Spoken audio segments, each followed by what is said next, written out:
The Nameless Things. Shadowy, enigmatic beings lurking in the deepest recesses of Middle-earth. Today we venture into the dark and unknown, exploring the cryptic references and tantalizing hints about these ancient entities. Build me a home worthy of Mordor.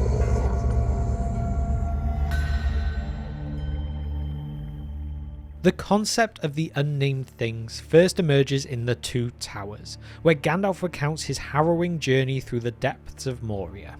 His words evoke a sense of primordial terror, hinting at creatures older than Sauron himself, gnawing at the very roots of the world. But Gandalf is not the only source. There are other hints scattered through Tolkien's texts to ancient beings and dark places that deepen the mystery. So, what do we actually know about these unnamed things? Why did Tolkien choose to leave them so undefined, and what might they signify within the broader mythos of Middle-earth? Let's delve into the cryptic references, the speculative theories, and the profound impact these nameless horrors have on the lore of Tolkien's world. The primary source of our knowledge about the unnamed things comes from Gandalf's account in the Two Towers. Gandalf pursued his enemy into the deepest, darkest tunnels beneath the earth during his epic battle with the Balrog of Moria. Here, he encountered the unnamed things, the nameless things, entities so ancient and terrible that even Gandalf, one of the wisest beings in Middle-earth, found them horrifying.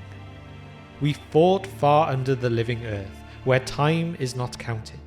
Ever he clutched me, and ever I hewed him, till at last he fled into dark tunnels. They were not made by Durin's folk, Gimli son of Gloin. Far, far below the deepest delvings of the dwarves, the world is gnawed by nameless things. Even Sauron knows them not. They are older than he. Now I have walked there, but I will bring no report to darken the light of day. From this passage we can take several points. The unnamed things dwell deep beneath the earth, in tunnels far below the deepest minds of the dwarves. These creatures are unknown to Sauron, the Dark Lord, indicating their ancient and mysterious nature. The unnamed things are older than Sauron himself, by Gandalf's account, suggesting they existed before the arrival of many of the powerful beings in Middle-earth. And Gandalf found their presence so horrifying that he chose not to describe them further, preferring not to darken the light of day with their memory. These points paint a picture of beings that are not just ancient and powerful, but fundamentally alien to the world as we understand it. Gandalf's brief mention of these creatures hints at a depth of terror and ancient evil that surpasses even the known horrors of Middle-earth. Another mysterious and terrifying creature of Middle-earth that might be related to the unnamed things is the Watcher in the Water.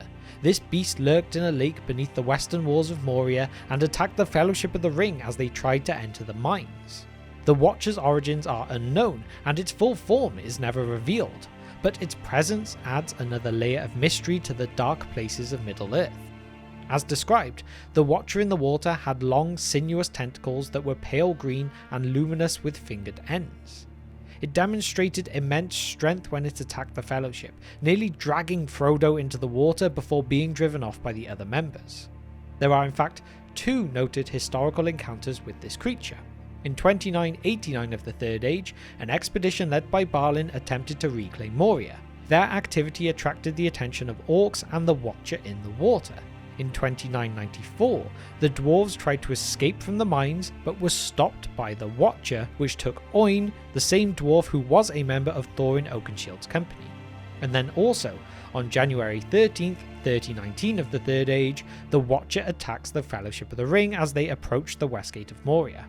After Boromir threw a stone into the dark waters, the creature emerged, grabbing Frodo by the ankle. Samwise Gamgee slashed at the tentacle holding Frodo, causing it to release him. The party then retreated through the doorway, but the Watcher hurled the stone doors shut and uprooted the trees on either side to block the entrance. When the Fellowship later discussed the creature, Gandalf admits he does not know what the Watcher in the Water truly is. He speculates that it was drawn from the deep places beneath the Misty Mountains, aligning with the idea that these ancient and powerful entities originate from the same primordial depths as the Nameless Things. The Watcher in the water's elusive nature and terrifying strength echo the qualities of the nameless things Gandalf described. While the Watcher is not explicitly one of these nameless entities, its connection to Middle-earth's deep, dark places and its enigmatic origins suggest it might belong to the same category of ancient unknown horrors that lurk beneath the surface. Given the limited information about the unnamed things, much of what we understand about them comes from speculation and interpretation. Tolkien intentionally left these creatures shrouded in mystery, but that hasn't stopped fans and scholars from theorizing about their nature and origins. Gandalf describes the unnamed things as older than Sauron, suggesting they existed before the arrival of many powerful beings in Middle-earth. This hints at a primordial origin, potentially predating the physical shaping of the world by the Valar.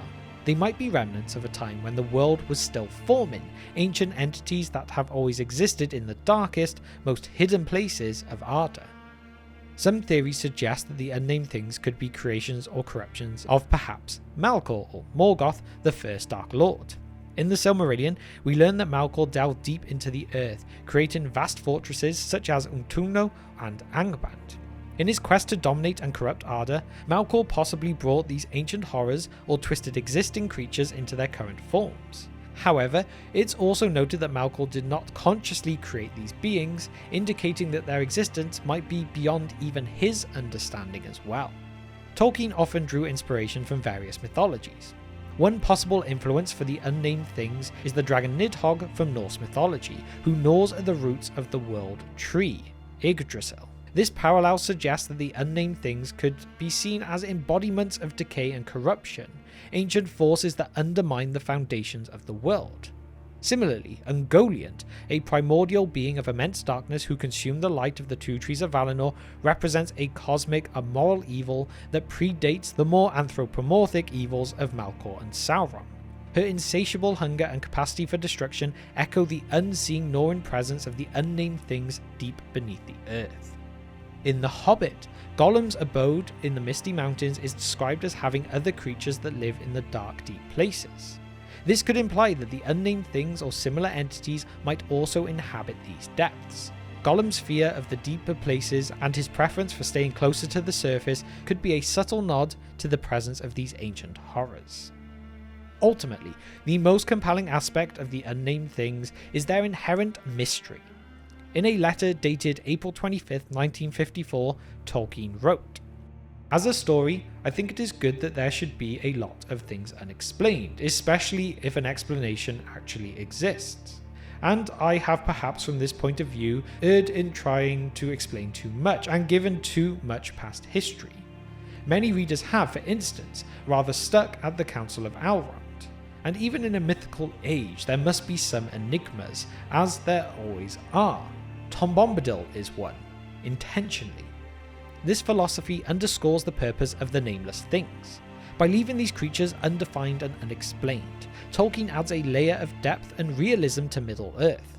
Not everything in a mythic world needs to be understood or categorized, and the unnamed things serve as a reminder of the vast, unknowable aspects of the world." So there we have it. The unnamed things of Middle-earth are among the most mysterious elements in Tolkien's world.